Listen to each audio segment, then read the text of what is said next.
UFC 284's main event could well be right at the top of 2023's Fight of the Year discussions in December.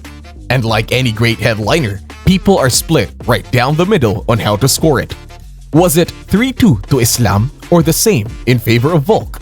Can you actually justify giving 4 of the 5 rounds to the champion Makhachev? Well, let's take a closer look and find out. Coming into this one, it seemed like a foregone conclusion that Makhachev would dominate on the mat and Volkanovski would dominate in the striking department. But this first round let us know that things were not going to play out as we suspected. And in that opening 5 minutes, it was Islam who proved that he was no one-trick pony. The feeling out process actually favored Volk at first, and his feints and constant movement led him to the first major moment, a sharp left hand that staggered Makhachev to the fence at the 2-minute mark. By the time 3 minutes had passed though, Islam had regained control, staggering Volkanovski and forcing him to drop to a knee during an incoming barrage. When the wrestling came, it was as dominant as you might expect, and for the final 60 seconds, Islam controlled Volk, eventually moving to the back to end the round on a high note. In the second round, Volkanovski made a massive statement, clipping Islam behind the ear for his knockdown of the fight. Sure, you can see that Makhachev was preparing to shoot for a takedown anyway, but the momentum of the shot very clearly threw him off balance.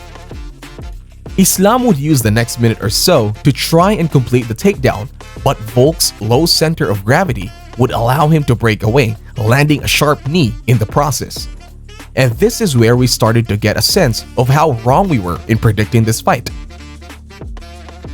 Volkanovski had just very clearly stifled Islam's takedown attempts for the first time, but when they returned to their feet, it was Makhachev who was landing the biggest punches on the feet. The round closed, and it was easy to say that Volkanovski had the more impactful moment, but Islam was proving that he was very capable of going toe-to-toe with the pound-for-pound king. That lightning-fast left-hand counter in particular was a major weapon for Islam, and depending on how you saw that knockdown, this was definitely a round that could have gone either way. If you are enjoying this content and want to see more videos like this, drop a comment and subscribe to our channel to never miss out on any of our upcoming videos. Round 3 was a big one. It was starting to become clear that Volk had been severely underestimating coming into this fight. Yes, Makhachev was able to land takedowns and gain control in pivotal moments, but his positional dominance wasn't exactly resulting in major damage or submission attempts that were truly threatening at this stage. But Islam's performance on the feet was still a strong one, and we saw this once again in round 3. The power advantage seemed to be enough to keep Volkanovski off of him, but whenever Alexander's footwork allowed him to corner his opponent with his back to the cage, that's when he truly did his best work. And when Islam's takedown attempt did come, this time Volkanovski looked a lot more confident in his ability to deal with it. Round 4 saw Islam Makhachev have a huge moment with his best takedown of the fight so far, a rapid shot that caught Volk unprepared. And for the majority of the 5 minutes, Islam sat on Volk's back, controlling him but not really getting too close with his rear naked choke attempts. This was definitely a period that tested the patience of the Perth, Australia crowd. And sensing this, Volk played up to them, punching behind his head to catch Makhachev repeatedly while talking to him and randomly roaring for the cameras. It wasn't going to earn him the 10-9, but it certainly sent a message. When round 5 came, both guys knew just how pivotal a 5-minute period it was going to be. And while it would have been possible for Volk's team to tell him it was 2-2 going in, they did their best to make their uncertainty clear.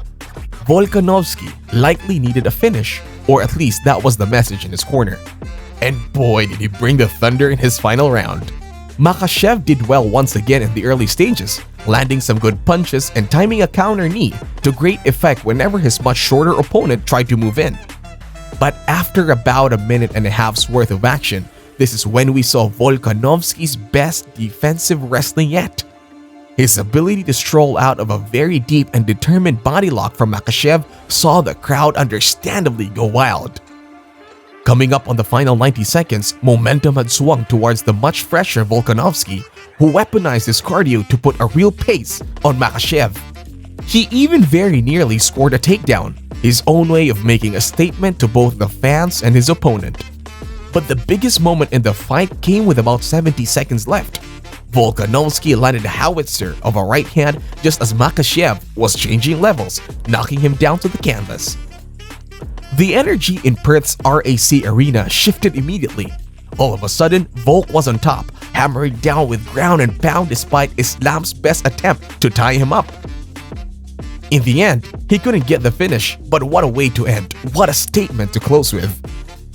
Volkanovski had done the unthinkable, rising up from the featherweight division to prove his merits as a legitimate threat to the lightweight title. The scorecards came out in favor of Makhachev, and like we said before, there were more than a few close rounds that made an Islam 3-2 win a fair decision. But the immediate response from the MMA community was all about Volkanovski. Naturally, there were some calls for a rematch so we could get a more definitive answer, as well as a follow-up to one of the best title fights we have ever seen.